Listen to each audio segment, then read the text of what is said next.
Well, I think, first of all, I think this is another attempt by the Trump and the Russians, Kremlin, to do a sort of grubby stitch up. It's no coincidence that the Russian individual that went to Florida this year to discuss these points is also the head or the former head of the Russian Sovereign Wealth Fund. What would Ukraine have to do to get the Russians to stop attacking them? Well, leaks suggest that new proposals have been worked out by Donald Trump's Middle East envoy Steve Witkoff and the Russian representative Kirill Dmitriev. They say Ukraine would have to give up the Donbas region, cut its armed forces by half, give up all its long-range missiles, and make Russia an official state language. Ukraine doesn't seem to have been involved in creating the proposals at all. It's also worth noting that Donald Trump's envoy to Ukraine, Keith Kellogg, has quit just hours after the leak of the proposals came to light. Well, we can speak now to the former Defence Secretary, Sir Ben Wallace. Good morning.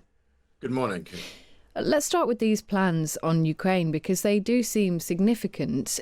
Is Ukraine being sidelined here? And if so, what can the UK do about it? Well, I think, first of all, I think this is another attempt by the Trump and the Russians, Kremlin, to do a sort of grubby stitch up. It's no coincidence that the Russian individual that went to Florida this year to discuss these points is also the head or the former head of the Russian Sovereign Wealth Fund. And there was an awful lot of discussion reportedly to have gone on about US economic ties with Russia perhaps being re-energized, including a bridge, I think, between Alaska and Russia. The points just read out by you and Stig are very clear. Those are the same points the Russians have had all along. It's the Russian position, and it was the Russian position on the eve of the war when I was Defence Secretary. So we shouldn't be surprised, to be fair, that the Kremlin has always taken these views and is determined to try and see it through. They sense that Donald Trump is a man who's interested in announcements but never in any much of delivery when it comes to these sort of things. And so they just keep on pushing. They don't concede anything. And eventually they see that Donald Trump, despite the threats, actually just ends up taking their side or taking their speaking lines. And that's exactly what you're seeing on the 28-point plan. But presumably, and you speak to people in Ukraine, I know that you go there reasonably regularly, presumably they will never agree to this plan. Zelensky will not agree to this. So what will be the next steps here? Can the UK and the EU come together with an alternative? Do you think that would get a hearing? Yes. Again, I've said often before on this show that, in the end, if Europe wants to, including the United Kingdom, it can step up to the plate and carry the heavy lift. And we've already started to see that. For the first time, certainly in my lifetime, we are about to see Europe overtake the United States on how much it spends on defence equipment. If you add all the European budgets together, that's going to be bigger than the United States. That's never happened before. And I think you're going to see the United States with its national security plan, when it's published, turn away from Europe and put us down somewhere like fourth or fifth in its priorities. So it's really it's the final warning. It's 5 minutes to midnight for Europe to just step up. If we believe, as we'd all do, that Ukraine is not only fighting for our freedoms, but also we mustn't let Ukraine fail, because to do so will imperil us more elsewhere from a very aggressive Putin and Russia, then it's time to step up. And I heard your interview yesterday with Luke Pollard, the Labour Defence Minister, not really being able to really reply to the Defence Committee report that said that this government's response has been glacial when it comes to defence spending. It doesn't criticise the government, and nor do I, for saying it needs more sometime in the future, but actually now is the time to do it. And Britain and Europe could stand up, could strengthen Ukraine. But I also think it's really important not to forget that there is a propaganda war going on about Ukraine at the moment.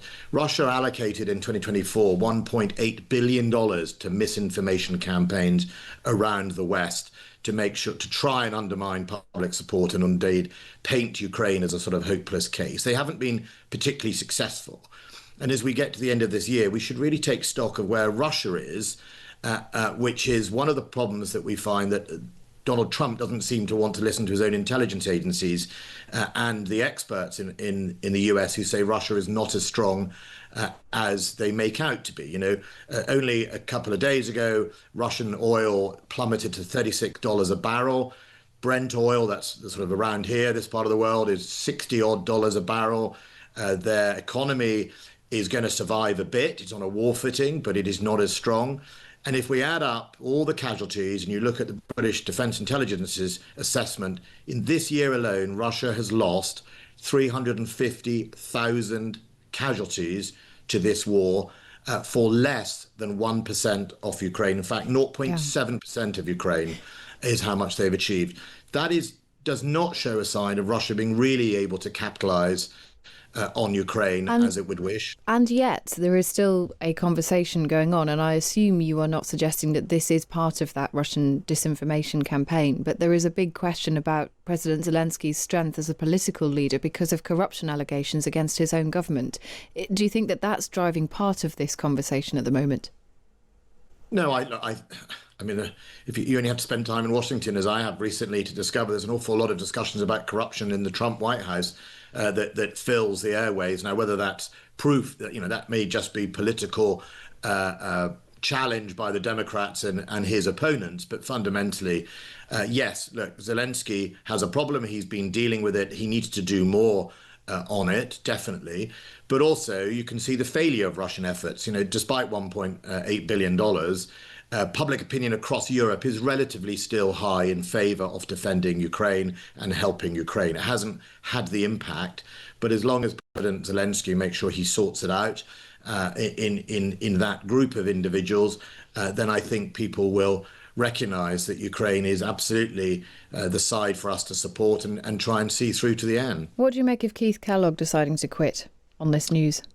Well, I saw Keith Kellogg recently at the Warsaw Security Council conference, and he was at pains to constantly say to me and other ministers that we were having meetings with that he wasn't speaking for Donald Trump, which was rather odd given he was the Donald Trump appointee and Congress appointee to do this with Ukraine. I think he probably has just run out of puff. I think he recognizes that Donald Trump isn't really going to carry through on any of his threats. I mean, he seldom does to Russia. Russia is still one of the few countries on earth without tariffs. Britain's got tariffs from the United States. Penguin Island has tariffs, but Russia doesn't have any tariffs. And I think, Representative Kellogg recognizes that Donald Trump isn't going to follow through with this and isn't interested in listening. So I think it was inevitable, and now he's gone off to Mr. Whitcliffe, or what he was called, the property developer from New York, who seems to be the one trying to make the deals now. Yeah. But we'll see. You mentioned earlier, you said it's 5 minutes to midnight and that Europe needs to take note of Donald Trump's direction of travel here, and that he is going to move away, America is going to move away from European protection. And I want to ask you, in the context of what you've just said, how concerned we ought to be about a pattern of increasingly aggressive behaviour by Russia. I'm thinking about the vessel that's, it's been charged with basically attacking UK personnel with lasers, and also of the Polish railway attack, the attack on a railway line in Poland, which was feeding supplies to Ukraine. Is Russia getting bolder with its attacks and its challenges towards nations like ours? Yes, it is. And I think there's been a very deliberate decision by Putin and the Kremlin to step it up. The Antov, the spy ship, that's quite a regular occurrence. It comes and tootles around our waters quite a lot. Very keen to see what routes our nuclear deterrent takes in and out of Faz Lane. And it's always poking around that and our cables. In fact, the Russians have had something called the Gugi,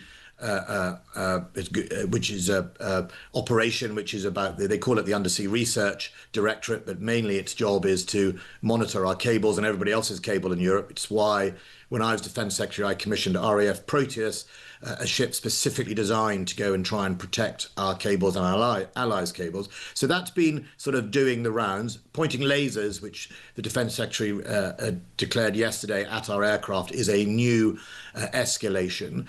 But there are other very worrying signs we've seen in the sort of grey zone or sub-threshold. We've seen a number of people arrested in the United Kingdom with links to the Russian intelligence recently. We've seen the alleged firebombing of properties and a vehicle linked to Keir Starmer, and there's a trial ongoing in that space.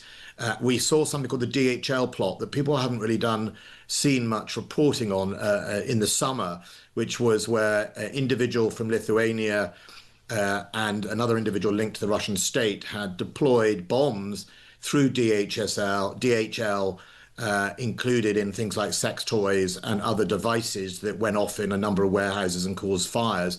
These are very dangerous. If they'd been on an airplane, and DHL uses airplanes, that could have brought down many passenger planes. And that's a very deliberate escalation. And I think what Putin is trying to do is say to the West, it's coming. We're coming for you next.